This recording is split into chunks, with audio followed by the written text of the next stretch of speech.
Hay una verdad que la ciencia moderna confirmó con décadas de investigación y que la Escritura estableció hace miles de años. La calidad de la vida no está determinada solamente por las circunstancias externas. Está determinada en una proporción significativa por lo que ocurre en el interior. Por los patrones de pensamiento que dominan la mente. Por las narrativas que el pensamiento construye sobre la realidad. Por lo que se permite entrar en ese espacio interior y lo que se resiste deliberadamente. Y Dios llega hoy con una instrucción que conecta directamente esa verdad con una promesa que tiene el poder de transformar la experiencia cotidiana de quien la recibe genuinamente. Cuida tu mente y yo te daré la paz. Dos partes inseparables. Una responsabilidad activa de quien recibe el mensaje, cuidar la mente. Y una promesa de Dios que sigue a esa responsabilidad, yo te daré la paz. No la paz que las circunstancias favorables producen cuando llegan. La paz que Dios da, con toda la amplitud y la profundidad que esa fuente puede proveer. Antes de continuar, quiero pedirte algo. Si este mensaje está llegando exactamente al momento donde tu mente más necesita ser cuidada y donde la paz que Dios puede dar es lo que más necesita tu corazón, suscríbete a este canal ahora mismo y comparte este video en WhatsApp con alguien que también está librando la batalla por el estado de su mente. Porque hay personas en tu entorno que viven con una mente descuidada que produce exactamente la ausencia de paz que el descuido produce. Hazlo ahora y regresa porque lo que sigue es para ti. Quiero comenzar hablándote de la mente. No como concepto abstracto, sino como la realidad concreta que más directamente determina la calidad de la experiencia de la vida cotidiana. La mente es el espacio donde la realidad es interpretada antes de ser experimentada. No experimentamos las circunstancias directamente. Las experimentamos a través de la interpretación que la mente hace de ellas. Y esa interpretación, que ocurre de manera tan rápida que frecuentemente no es consciente, determina en gran medida si la misma circunstancia es experimentada como amenaza o como oportunidad, como pérdida o como proceso, como el final o como el comienzo de algo nuevo. Dos personas pueden estar en la misma circunstancia objetiva y tener experiencias completamente diferentes de ella precisamente porque sus mentes la interpretan de maneras diferentes. La diferencia no está en la circunstancia. Está en la mente que la procesa. Y eso hace a la mente uno de los territorios más importantes de la vida humana, uno cuyo cuidado tiene consecuencias que se extienden a todas las otras dimensiones de la existencia. Cuida tu mente. La instrucción de Dios. El verbo cuidar implica atención deliberada. Implica la disposición activa de quien entiende el valor de lo que cuida y que por lo tanto invierte el esfuerzo necesario para preservar ese valor. El que cuida un jardín no simplemente observa cómo crece. Riega, poda, elimina las malezas, protege las plantas jóvenes. Invierte tiempo y atención deliberada en el proceso de cultivar lo que quiere que crezca y de eliminar lo que no debería estar. Cuidar la mente requiere exactamente esa misma calidad de atención deliberada. No la mente que simplemente recibe lo que el ambiente le envía sin ningún proceso activo de discernimiento. La mente que es cultivada. Que decide qué se le permite crecer en ella y qué es eliminado deliberadamente. Que invierte el esfuerzo de atención necesario para preservar el terreno correcto para lo que debe crecer. Quiero hablarte de las tres dimensiones del cuidado de la mente que la instrucción de Dios implica. La primera dimensión es la vigilancia sobre lo que entra. La mente no es un espacio neutral que simplemente procesa información sin que la naturaleza de esa información afecte su estado. Lo que entra en la mente tiene efectos sobre su estado que van más allá del contenido informacional inmediato.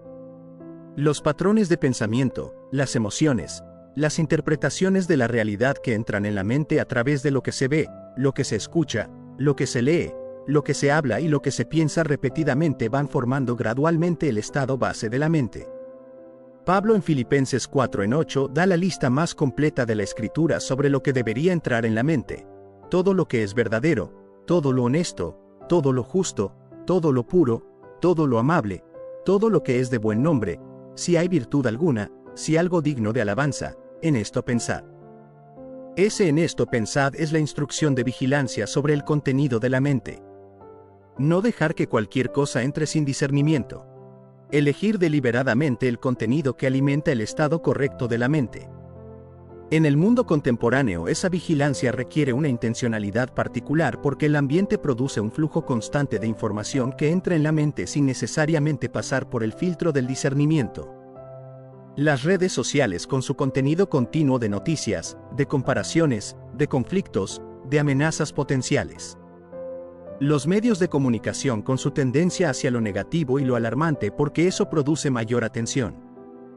Las conversaciones que circulan en el entorno social que pueden llevar el peso del chisme, del cinismo, de la queja perpetua. Todo eso entra en la mente y tiene sus efectos sobre su estado. Y la vigilancia que el cuidado de la mente requiere en ese contexto es la vigilancia activa que evalúa lo que se permite entrar y lo que se filtra. Que no elimina el contacto con la realidad del mundo porque ese contacto es necesario.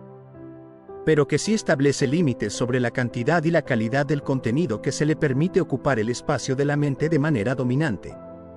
La segunda dimensión es el cultivo activo del contenido correcto. El cuidado de la mente no es solamente eliminación de lo incorrecto.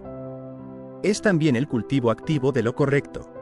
Como el jardinero que no solamente elimina las malezas sino que planta deliberadamente lo que quiere que crezca, el cuidado de la mente requiere la siembra activa de los pensamientos, las perspectivas y las verdades que producen el estado de mente que la promesa de Dios describe.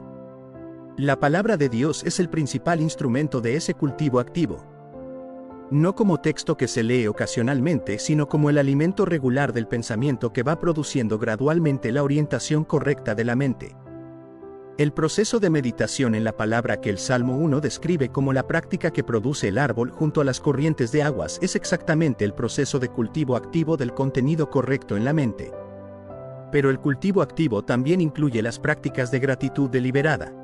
La gratitud que nombra específicamente lo que está bien en lugar de dejar que la mente se oriente automáticamente hacia lo que está mal. El cerebro humano tiene lo que los científicos llaman sesgo de negatividad. Una tendencia evolutiva a prestar más atención a las amenazas potenciales que a las oportunidades o a los elementos positivos del entorno. Esa tendencia tiene su función adaptativa, pero produce en la mente contemporánea una sobrerepresentación de lo negativo que no corresponde a la realidad completa. La gratitud activa contrarresta ese sesgo de negatividad. Obliga al pensamiento a registrar lo que está bien, lo que está presente, lo que Dios ha provisto, con la misma atención que el sesgo natural da a lo que está mal o falta. Y ese registro deliberado de lo positivo produce gradualmente un estado de mente más equilibrado y más corresponde a la realidad completa que solamente el registro de lo negativo puede ver. La tercera dimensión es la transformación de los patrones de pensamiento. Hay patrones de pensamiento que se instalaron en la mente a través de la experiencia acumulada y que operan de manera automática sin que el pensamiento consciente siempre los reconozca. Patrones como el catastrofismo que toma una dificultad y la expande hacia el peor escenario posible. Como la generalización que toma un fracaso y concluye que siempre fracasa. Como el pensamiento de todo o nada que no puede ver los estados intermedios entre el éxito total y el fracaso total. Esos patrones no se instalan deliberadamente. Se forman a través de la experiencia repetida que los refuerza. Y tampoco se cambian deliberadamente de un momento al siguiente. Se transforman gradualmente a través del proceso que Pablo describe en Romanos 12:2 como la renovación de la mente. Esa renovación no es un evento único sino un proceso. Y el cuidado activo de la mente es parte de cómo ese proceso ocurre. La renovación de los patrones de pensamiento requiere primero la identificación de los patrones que necesitan ser renovados. ¿Qué tipos de pensamiento tienden a dominar cuando las circunstancias son difíciles? ¿Qué narrativas se activan automáticamente? ¿Qué conclusiones la mente tiende a sacar antes de que el análisis completo haya ocurrido? Esa identificación honesta de los patrones propios es el primer paso de la renovación. Y luego el proceso gradual de reemplazar los patrones incorrectos con los correctos. No por la fuerza de voluntad que suprime un pensamiento, sino por la presencia de una perspectiva diferente que con el tiempo y la repetición suficientes va siendo la perspectiva más accesible. La verdad de Dios sobre la situación que se repite suficientemente en la mente va gradualmente reemplazando la distorsión que el patrón incorrecto producía. Yo te daré la paz. La promesa de Dios. Esta segunda parte del mensaje de hoy es la que da a la primera parte su sentido completo. El cuidado de la mente no es un ejercicio de higiene mental que se hace por sus propios beneficios. Es el contexto donde la paz que Dios da puede ser recibida y sostenida. Y esa paz que Dios da es lo que lo distingue de cualquier práctica de bienestar mental puramente humana. La paz que Dios da tiene características que la distinción entre la fuente humana y la fuente divina produce. La primera característica es su profundidad. La paz que los recursos humanos pueden producir tiende a ser proporcional a la magnitud de los problemas que enfrenta. Cuando los problemas son pequeños, la paz puede ser considerable. Cuando los problemas son grandes, la paz se hace más difícil de sostener porque sus recursos son finitos. La paz que Dios da no tiene esa limitación porque su fuente no es finita. Puede ser tan profunda en los momentos de mayor presión como en los de menor presión precisamente porque su fuente no depende de las circunstancias. La segunda característica es su alcance. La paz que los recursos humanos producen frecuentemente es parcial. Puede haber paz en una dimensión mientras hay agitación en otra. Paz en el trabajo mientras hay tensión en las relaciones. Paz sobre el futuro mientras hay culpa sobre el pasado. La paz que Dios da tiene la amplitud del shalom bíblico que toca todas las dimensiones del ser. No la paz parcial que deja algunas zonas sin alcanzar. La paz que puede cubrir todas las dimensiones de la experiencia interior. La tercera característica es su permanencia. La paz que producen las circunstancias favorables dura lo que duran las circunstancias favorables. Cuando las circunstancias cambian, la paz que dependía de ellas desaparece con ellas. La paz que Dios da tiene una permanencia diferente porque su fuente no cambia cuando las circunstancias cambian. El Dios que da la paz es el mismo en la tormenta que en la calma. Y la paz que viene de Él puede ser sostenida en la tormenta precisamente porque su fuente no es la ausencia de tormenta. Quiero hablarte de la manera en que el cuidado de la mente crea el contexto para que la paz de Dios sea recibida y sostenida. Porque hay una conexión entre las dos partes de la instrucción de Dios que no es simplemente secuencial, sino que es profundamente orgánica. La mente descuidada no puede recibir la paz de Dios con la plenitud que esa paz tiene para dar. No porque Dios no quiera darla, sino porque el estado de la mente descuidada no tiene la disposición de recepción que permite que la paz aterrice completamente. Como un vaso que está lleno de otra cosa no puede recibir lo que se le quiere dar aunque el que da tenga suficiente para llenar muchos vasos, la mente que está llena de los contenidos que el descuido permitió no tiene el espacio disponible para que la paz de Dios sea recibida en toda su amplitud. El cuidado de la mente crea el espacio. La vigilancia sobre lo que entra elimina los contenidos que bloquean la recepción de la paz. El cultivo activo del contenido correcto llena el espacio con lo que es compatible con la paz de Dios. Y la transformación de los patrones de pensamiento produce la disposición interior que puede reconocer y recibir la paz cuando Dios la da. Quiero hablarte de las prácticas concretas del cuidado de la mente en la vida cotidiana. Porque la instrucción de Dios tiene un contenido práctico que merece ser explorado con la especificidad que la vida real requiere. La primera práctica es la gestión del consumo de información. En una era de información ilimitada, el consumo sin gestión produce la saturación de la mente con un volumen de contenido que ninguna capacidad de procesamiento puede manejar saludablemente. La mente que está expuesta constantemente al flujo de noticias negativas, de conflictos en redes sociales, de comparaciones que producen inadecuación, de contenido que activa el miedo y la indignación, va desarrollando gradualmente el estado de tensión crónica que es lo opuesto de la paz que Dios promete.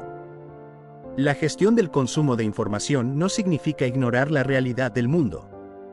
Significa establecer límites deliberados sobre la cantidad y la calidad del contenido que se permite ocupar el espacio de la mente.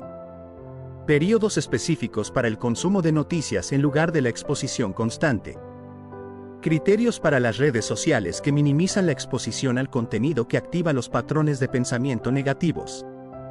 La elección activa de las conversaciones en las que se participa y el tipo de intercambio que se permite dominar el tiempo social. La segunda práctica es el mantenimiento de un ritmo de quietud. La mente no puede estar siempre en modo de actividad y recepción sin períodos de quietud donde la integración y la renovación puedan ocurrir.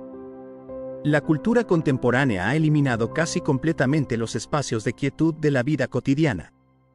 Cada momento de transición, cada momento de espera, cada momento donde antes había silencio está ahora lleno por el teléfono y sus posibilidades infinitas de estímulo. El mantenimiento de un ritmo de quietud es parte del cuidado de la mente que crea el contexto para la paz de Dios. No necesita ser un período largo. Puede ser relativamente breve, pero necesita ser deliberado.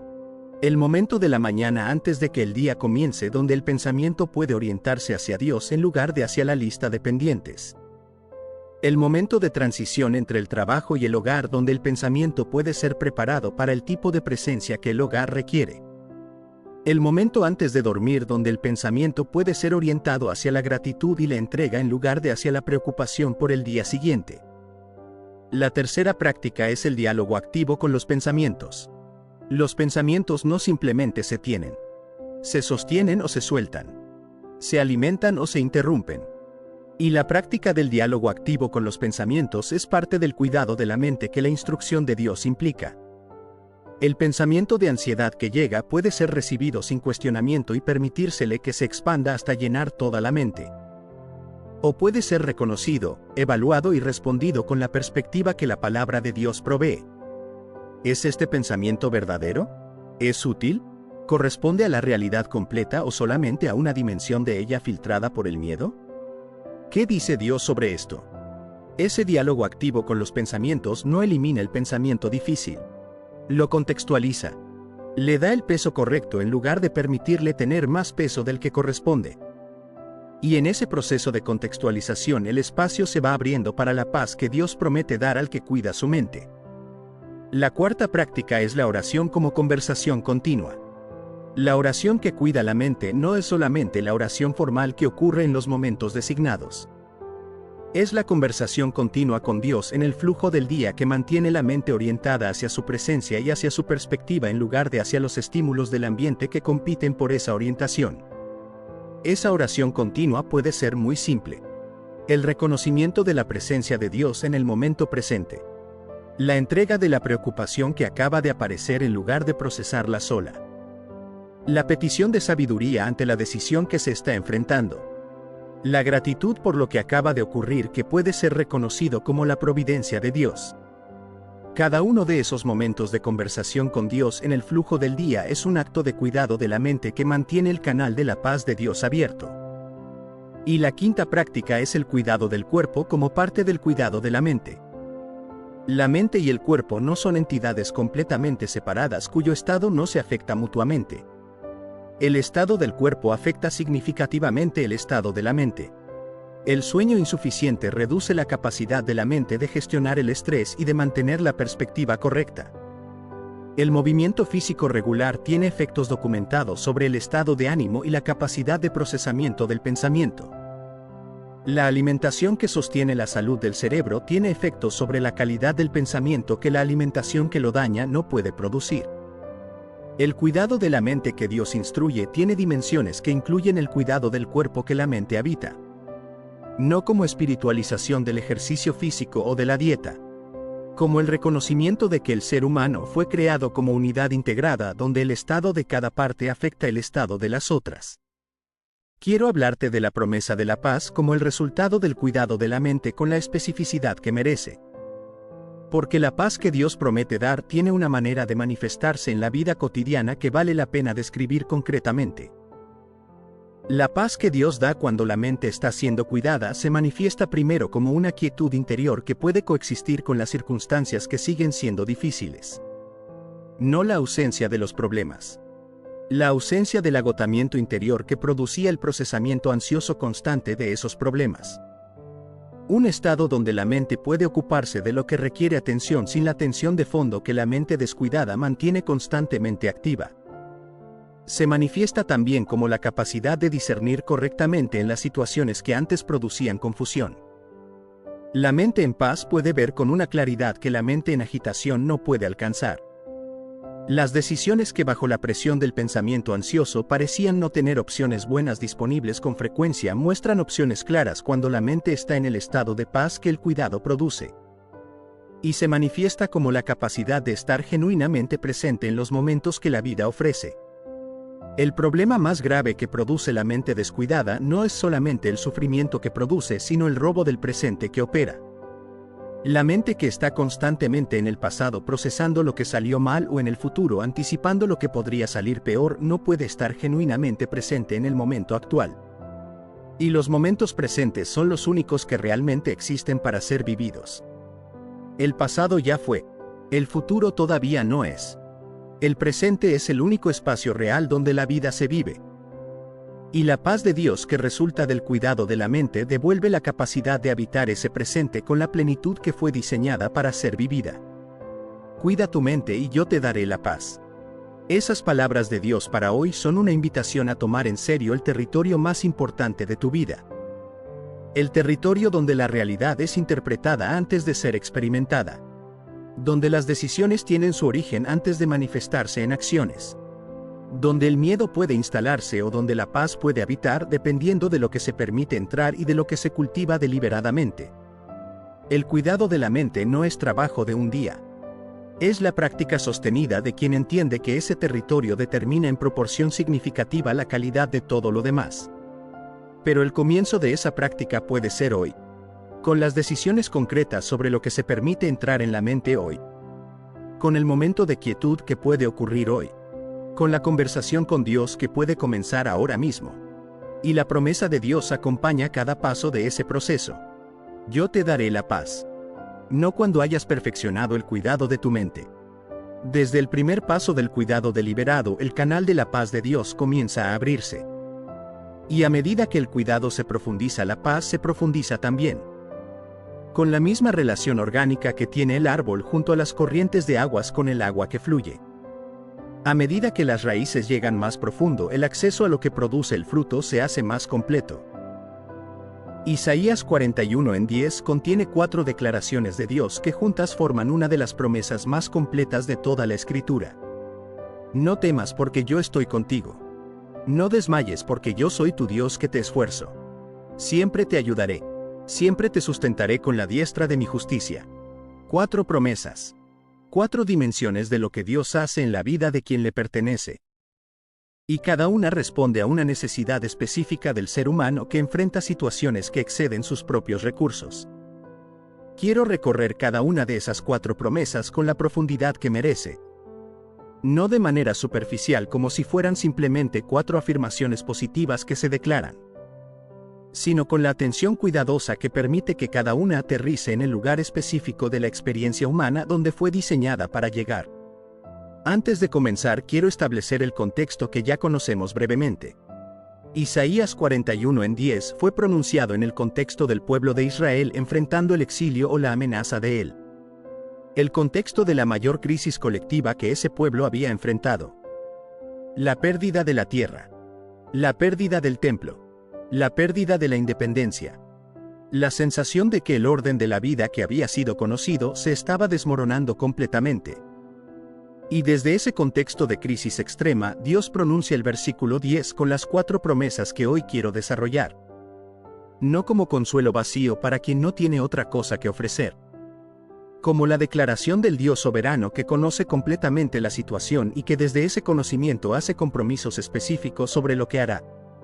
Primera promesa. No temas porque yo estoy contigo. La primera promesa tiene 2 partes inseparables. La instrucción, no temas. Y la razón, porque yo estoy contigo. Y el por qué es el corazón de todo. No temas no es la instrucción de suprimir el miedo por fuerza de voluntad. Es la instrucción fundamentada en una razón que si genuinamente se recibe transforma la experiencia del miedo sin necesidad de suprimirlo artificialmente. Quiero comenzar por el miedo porque creo que merece ser honrado con la honestidad que requiere antes de hablar de su solución. El miedo que el versículo aborda no es el miedo superficial de quien se inquieta por cosas menores. Es el miedo genuino que produce la situación de amenaza real. El miedo del pueblo que ve aproximarse las fuerzas que cambiarán completamente el paisaje de su existencia. El miedo que tiene fundamento en la realidad objetiva de lo que se enfrenta. Ese miedo no es irracional. Es la respuesta humana apropiada ante la amenaza genuina. Y Dios no dice que el miedo es inapropiado. No dice que no debería sentirse. Dice no temas. Como instrucción que reconoce implícitamente que el miedo existe y que tiene razones para existir. Y que a pesar de esas razones da la instrucción de no ceder a él como el gobernador de la experiencia y las decisiones. ¿Por qué es posible no temer aunque las razones para el miedo sean reales? Porque yo estoy contigo. La presencia de Dios es la razón que hace posible la instrucción. No la ausencia de la amenaza. No la garantía de que las circunstancias serán favorables. La presencia de Dios en medio de las circunstancias que producen el miedo. Quiero hablarte de la naturaleza de la presencia de Dios que el versículo describe. Porque hay diferentes niveles de presencia y el que el versículo tiene en mente es el más completo posible. Hay la presencia del que observa desde lejos, que ve lo que ocurre pero desde la distancia que la grandeza de Dios podría sugerir. Esa presencia, aunque tiene su valor, no es la que transforma la experiencia del miedo de la misma manera. Hay la presencia del que está disponible si se le llama, que responderá cuando sea invocado pero que no está activo en la situación hasta que sea llamado. Esa presencia tampoco es completamente lo que el versículo describe. Y hay la presencia del que está en el tiempo presente continuo, que no requiere ser llamado para estar porque ya está, que no observa desde la distancia sino que habita el mismo espacio donde está quien enfrenta la amenaza. Esa es la presencia que el versículo promete. Yo estoy contigo. No estaré disponible. Estoy, ahora, aquí, en el mismo contexto donde el miedo opera. ¿Qué cambia cuando la presencia de Dios es genuinamente reconocida en el lugar del miedo? Cambia la evaluación de la situación. No porque la situación cambie objetivamente en ese momento, sino porque hay un factor en la ecuación que el análisis puramente humano no puede incluir completamente. La presencia del Dios que tiene todo el conocimiento de lo que está ocurriendo y todo el poder para intervenir en ello. La persona que está sola ante una amenaza tiene solamente sus propios recursos para evaluar la situación y para responder ante ella. La persona que está en la misma situación con la presencia de Dios tiene acceso a recursos que exceden incomparablemente los propios. Y esa diferencia de recursos disponibles transforma completamente lo que es posible en esa situación. El no temas que es posible desde la presencia de Dios no es el no temas del valiente que no reconoce el peligro. Es el no temas del que reconoce completamente el peligro y que también reconoce que hay alguien presente cuya capacidad de responder ante ese peligro excede incomparablemente lo que el peligro puede producir. Quiero hablarte de la aplicación concreta de esta primera promesa en la vida cotidiana. Porque el versículo no es para los momentos de crisis extrema solamente. Es para cada momento donde el miedo intenta instalarse como el referente principal de la experiencia. El miedo ante el futuro incierto. El que no sabe qué viene y que construye los peores escenarios posibles para llenar el vacío de la incertidumbre. Para ese miedo, la primera promesa dice, yo estoy contigo. No estoy en el pasado ni solamente en el futuro. En el presente donde el miedo al futuro opera.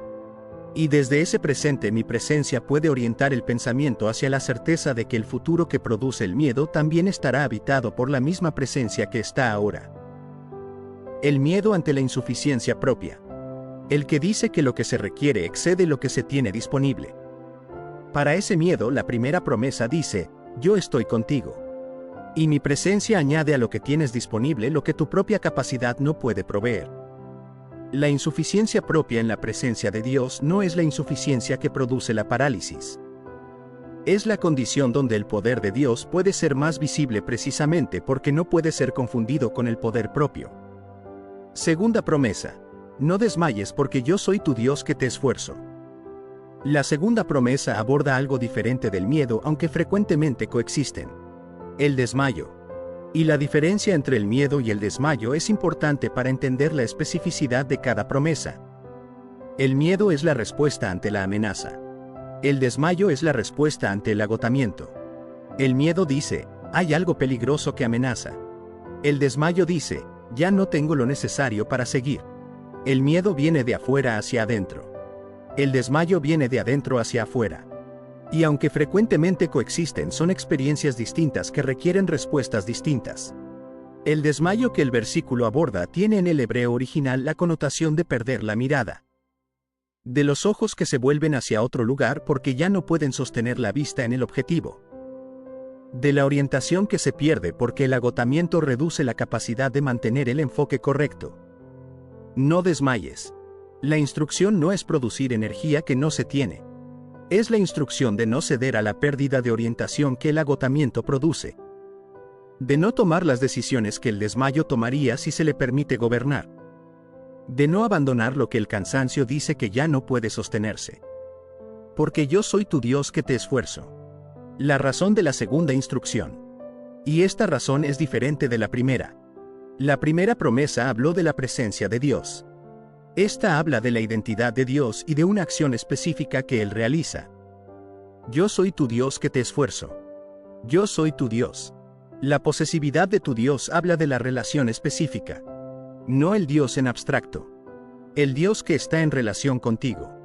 El que asumió el compromiso de esta relación específica. Y desde ese compromiso hace algo específico. Te esfuerzo. ¿Qué te esfuerzo? Dios como el que produce el esfuerzo.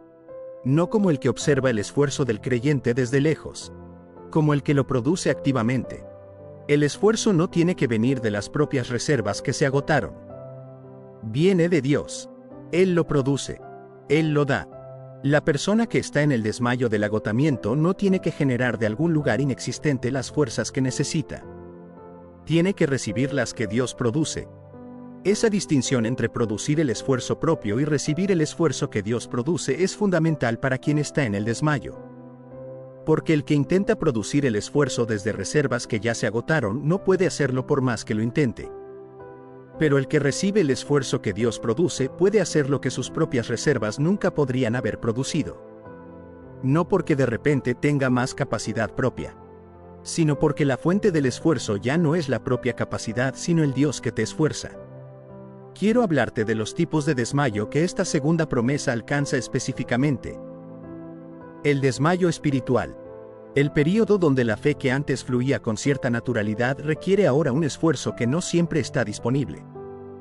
Donde la oración se siente árida. Donde la palabra no aterriza con la misma frescura que tenía antes. Donde la relación con Dios parece más distante de lo que era en períodos anteriores. Ese desmayo espiritual es uno de los más difíciles precisamente porque el recurso que normalmente ayuda en las dificultades es el que en este momento parece más inaccesible. Para ese desmayo la segunda promesa dice, yo soy tu Dios que te esfuerzo. No solamente en los momentos de fervor espiritual. En el desmayo espiritual también. El esfuerzo que Dios produce puede renovar lo que el período de aridez consumió. No por el esfuerzo del creyente de producir más fervor del que tiene disponible, sino por la obra de Dios que puede renovar lo que el proceso del tiempo agotó. El desmayo emocional. El período donde el peso acumulado de las experiencias difíciles ha erosionado la capacidad de responder con la misma energía emocional que antes. Donde la resiliencia que funcionaba antes tiene más dificultad para funcionar porque fue usada demasiadas veces en circunstancias demasiado intensas. Ese desmayo emocional tiene sus propias características que quien lo ha experimentado reconoce. Para ese desmayo la segunda promesa dice lo mismo. Yo soy tu Dios que te esfuerzo. El esfuerzo que produce puede renovar la capacidad emocional de maneras que el descanso solo o el tiempo solo no siempre pueden producir. Porque el Dios que esfuerza puede llegar a las dimensiones más profundas del agotamiento emocional donde las soluciones puramente humanas no siempre alcanzan. Y el desmayo del propósito. El período donde la visión que motivaba el camino parece menos clara o menos alcanzable de lo que parecía cuando comenzó. Donde el entusiasmo del inicio fue siendo reemplazado por la monotonía del proceso largo. Donde la pregunta de si vale la pena seguir tiene más presencia que la respuesta afirmativa que tenía al principio. Para ese desmayo la segunda promesa dice, yo soy tu Dios que te esfuerzo. El esfuerzo que produce puede renovar también la visión. Puede dar nuevas perspectivas sobre el propósito que el agotamiento había nublado. Puede producir el segundo aliento que el corredor de larga distancia encuentra en ciertos momentos del recorrido cuando las fuerzas que parecían agotadas de repente tienen una reserva que no se sabía que existía. Tercera promesa, siempre te ayudaré. El siempre es la característica más llamativa de esta tercera promesa. No que te ayudaré cuando lo merezcas. No que te ayudaré cuando las circunstancias sean las correctas. No que te ayudaré en los momentos donde la ayuda sea fácil de dar. Siempre. Ese siempre cierra todas las posibles excepciones que el miedo podría proponer. Y en este momento específico donde las circunstancias son tan difíciles. Siempre. Y cuando he fallado de maneras que podrían justificar la retirada de la ayuda. Siempre. Y cuando el periodo se ha extendido tanto que podría pensarse que la paciencia de Dios tiene un límite. Siempre. La ayuda de Dios que el versículo promete tiene múltiples formas que Él siempre garantiza que estarán disponibles en cualquier momento donde sean necesarias. No hay momento en la historia de quien confía en Dios donde la ayuda haya sido retirada. No hay circunstancia que haga que Él siempre se convierta en casi siempre o en frecuentemente. Siempre. Con la absolutidad que solamente el Dios que no cambia puede garantizar con ese nivel de certeza. Quiero hablarte de las formas que toma la ayuda de Dios. Porque creo que hay una expectativa sobre la ayuda divina que cuando no se cumple exactamente produce la duda de si la promesa del siempre realmente se está cumpliendo. Y esa duda puede ser el resultado de una comprensión demasiado estrecha de las formas que la ayuda puede tomar. La ayuda de Dios puede tomar la forma de la intervención directa que cambia las circunstancias. La situación que se resuelve de maneras que no tienen explicación completamente natural. La puerta que se abre cuando todas las visibles parecían cerradas. La provisión que llega por un canal inesperado en el momento exacto de mayor necesidad. Esa es la forma más visible y más fácilmente reconocible de la ayuda de Dios y es completamente real. Pero la ayuda de Dios también puede tomar la forma de la fortaleza para seguir cuando las circunstancias todavía no han cambiado. La capacidad de dar el siguiente paso cuando las propias fuerzas no alcanzarían para darlo. La paz en medio del proceso difícil que no tiene explicación en las circunstancias sino en la presencia de Dios en ellas. Ese tipo de ayuda puede ser menos visible pero no es menos real. La ayuda de Dios puede tomar la forma de la perspectiva que ilumina lo que la presión oscurecía. La comprensión que llega sobre por qué la situación es como es. El discernimiento de cuál es el siguiente paso correcto cuando la confusión hacía que todos los pasos parecieran igualmente inciertos. Esa ayuda en la dimensión del entendimiento es también completamente real. Y la ayuda de Dios puede tomar la forma de las personas correctas en el momento correcto. El amigo que llama sin saber por qué pero cuya llamada llega exactamente cuando más se necesitaba. El consejo que alguien ofrece que tiene la precisión de lo que la situación específica requería. El apoyo que llega de donde no se esperaba y en la forma que no se había pedido pero que corresponde exactamente a lo que la situación necesitaba. Esa red de providencias que Dios teje a través de las personas es también su forma de ayudar. El siempre te ayudaré garantiza que en cualquier momento donde la ayuda sea necesaria alguna de esas formas, o varias de ellas simultáneamente, estará disponible. No siempre la misma forma. No siempre en el tiempo esperado. Pero siempre la ayuda que la situación realmente necesita en el momento en que más la necesita. Quiero hablarte también de lo que la ayuda de Dios no es para que la promesa sea recibida con expectativas correctas. Porque la confusión sobre lo que la ayuda de Dios incluye puede producir la decepción que erosiona la fe cuando la ayuda no tiene la forma esperada. La ayuda de Dios no es la garantía de que el camino será siempre fácil. El mismo versículo que promete la ayuda continua también reconoce implícitamente que hay razones para el miedo y el desmayo que la ayuda aborda. Si el camino fuera siempre fácil, las promesas de no temas y no desmayes serían innecesarias. La ayuda de Dios no es la eliminación de todas las consecuencias de las decisiones. El Dios que siempre ayuda no elimina la relación entre las causas y los efectos que forma parte del diseño de la realidad. Puede intervenir en esa relación de maneras que su soberanía hace posibles. Pero la ayuda no funciona como el mecanismo que aísla completamente de las consecuencias. Y la ayuda de Dios no tiene un cronograma predecible que corresponda a las expectativas humanas sobre cuándo debería llegar. El siempre te ayudaré no especifica el momento de la ayuda. Solamente garantiza que llegará. Y esa garantía sin especificación de tiempo requiere la confianza en el Dios que conoce el momento correcto para que la ayuda sea más efectiva, más completa y más sostenida. Cuarta promesa. Siempre te sustentaré con la diestra de mi justicia. La cuarta promesa añade dimensiones que las tres anteriores no habían nombrado completamente. El sustento. Y la especificidad de su fuente, la diestra de la justicia de Dios. Siempre te sustentaré. El sustento es diferente de la ayuda aunque están relacionados. La ayuda habla de intervención en momentos específicos de necesidad. El sustento habla de algo más continuo. De la sostenibilidad del camino completo. De la capacidad de mantenerse en pie no solamente en los momentos de crisis, sino en el flujo cotidiano del camino, que puede ser largo y que puede tener sus propios agotamientos. El verbo sustentar en el original hebreo tiene la connotación de sostener algo que sin ese sostén colapsaría. Como la estructura que sostiene el peso que de otra manera haría colapsar lo que soporta. Y Dios dice que esa es su función en la vida de quien le pertenece. No simplemente que está disponible si hay una emergencia. Que está sustentando. Continuamente. Con la misma constancia con que la gravedad sostiene los objetos que sin ella caerían. Ese sustento continuo tiene implicaciones que vale la pena notar. Significa que en los momentos donde el creyente no está activamente consciente de la necesidad de ser sustentado, Dios sigue sustentando. No solamente cuando se lo pide.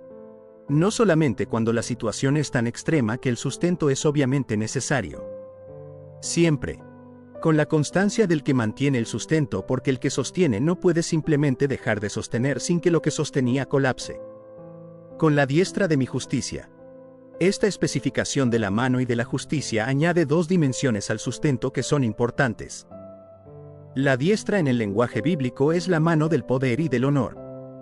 Estar sostenido por la diestra de Dios es estar en la posición de máximo privilegio bajo el cuidado del Dios que tiene todo el poder disponible para el sostén. No la mano débil que puede soltar si la presión es suficiente. La diestra del poder que no tiene los límites que tiene cualquier mano humana. Y de mi justicia. La justicia de Dios en este contexto no habla del juicio sobre el pecado, sino de la fidelidad de Dios a sus compromisos. La justicia que cumple lo que prometió. La que sostiene porque prometió sostener, y la fidelidad a esa promesa es parte de lo que Dios es. No puede dejar de sostener sin violentar su propia naturaleza de fidelidad a sus compromisos. Esa combinación de la diestra del poder y la justicia de la fidelidad produce el sustento más sólido posible. No el sustento condicionado a las circunstancias externas. El sustento que viene del poder de Dios y que es garantizado por la fidelidad de Dios a su propia naturaleza. Quiero hablarte de la manera en que las cuatro promesas del versículo operan juntas. Porque son cuatro y no una por una razón. Cada una aborda una dimensión específica de la experiencia humana en situaciones difíciles y juntas forman una cobertura que no deja ninguna dimensión sin atender. La primera promesa atiende el miedo. La respuesta ante la amenaza externa que produce la evaluación de que hay algo peligroso que se enfrenta. La presencia de Dios es la respuesta a ese miedo. La segunda promesa atiende el desmayo. La respuesta ante el agotamiento interno que produce la sensación de que ya no hay recursos para seguir. El esfuerzo que Dios produce es la respuesta a ese desmayo. La tercera promesa atiende la necesidad de intervención activa. Los momentos donde lo que la situación requiere excede lo que está disponible y donde se necesita que algo ocurra desde afuera. La ayuda continua de Dios atiende esa necesidad. Y la cuarta promesa atiende la necesidad de sustento en el largo plazo. No solamente los momentos de crisis aguda, sino el camino completo con su extensión y sus requerimientos continuos. El sustento con la diestra de la justicia de Dios atiende esa necesidad de sostenibilidad en el largo plazo. Las cuatro juntas cubren el espectro completo de lo que la experiencia humana en situaciones difíciles puede necesitar. No hay dimensión de esa experiencia que quede fuera de la cobertura de las cuatro promesas del versículo. Y esa cobertura completa es el regalo que Isaías 41:10 hace al que lo recibe genuinamente en el momento donde más lo necesita. Quiero cerrar hablándote de la credibilidad de las cuatro promesas. Porque las promesas valen lo que vale el que las hace. Y las cuatro promesas de Isaías 41:10 tienen detrás de ellas el peso del carácter del Dios que las pronunció. El Dios que dijo no temas porque yo estoy contigo es el mismo que estuvo con Abraham cuando salió sin saber a dónde iba. Que estuvo con José en el pozo y en la prisión. Que estuvo con Moisés en el desierto durante 40 años. Que estuvo con David en la cueva de Adulam. Que estuvo con los 3 jóvenes en el horno de fuego. El historial de su presencia en las situaciones más extremas de la historia bíblica es la evidencia más sólida disponible de que el estoy contigo del versículo es real. El Dios que dijo no desmayes porque yo soy tu Dios que te esfuerzo es el mismo que renovó las fuerzas de Elías bajo el enebro cuando pidió que se le quitara la vida. Que dio a Pablo la gracia suficiente en su debilidad cuando el aguijón en la carne no fue removido. Que renovó las fuerzas de los discípulos después de la resurrección de maneras que ningún análisis psicológico puede explicar completamente. El Dios que dijo siempre te ayudaré es el mismo que ayudó en el Mar Rojo cuando no había salida visible. Que ayudó en el desierto durante 40 años con el maná y el agua de la roca. Que ayudó en Jericó con la estrategia más improbable militarmente que existe. Que ayudó con 5 panes y 2 peces para 5,000. El siempre del versículo tiene detrás de él ese historial de ayuda en las situaciones más diversas y más extremas. Y el Dios que dijo siempre te sustentaré con la diestra de mi justicia es el mismo que sustentó al pueblo durante décadas de desierto. Que sustentó a la viuda de Sarepta durante el tiempo de hambre. Que sustentó a los profetas en sus peores momentos. Que sustentó a la iglesia primitiva en la persecución más intensa. El siempre de esta cuarta promesa también tiene ese historial como su credencial más convincente. Isaías 41:10. No temas porque yo estoy contigo. No desmayes porque yo soy tu Dios que te esfuerzo. Siempre te ayudaré. Siempre te sustentaré con la diestra de mi justicia. 4 promesas. 4 dimensiones de lo que Dios hace en la vida del que le pertenece. Una cobertura completa de las necesidades que el camino difícil puede producir. Que esta semana cada una de las 4 promesas aterrice específicamente en la dimensión donde más la necesitas. Si el miedo es lo que más tiene presencia hoy, que la primera promesa llegue con todo su peso. Si el desmayo es lo que más se siente, que la segunda te alcance donde el agotamiento vive. Si hay una situación específica donde la ayuda activa de Dios es lo más necesario, que la tercera oriente tu expectativa. Y si es el largo plazo del camino lo que produce el agotamiento, que la cuarta promesa del sustento continuo con la diestra de su justicia sea el ancla que sostiene. Las 4 promesas son para ti, con la especificidad que cada dimensión de tu situación requiere. Y el Dios que las pronunció tiene el poder y la fidelidad de cumplir completamente cada una de ellas. Que el Dios de Isaías sea tu certeza más firme en cada uno de los días que vienen. Amén.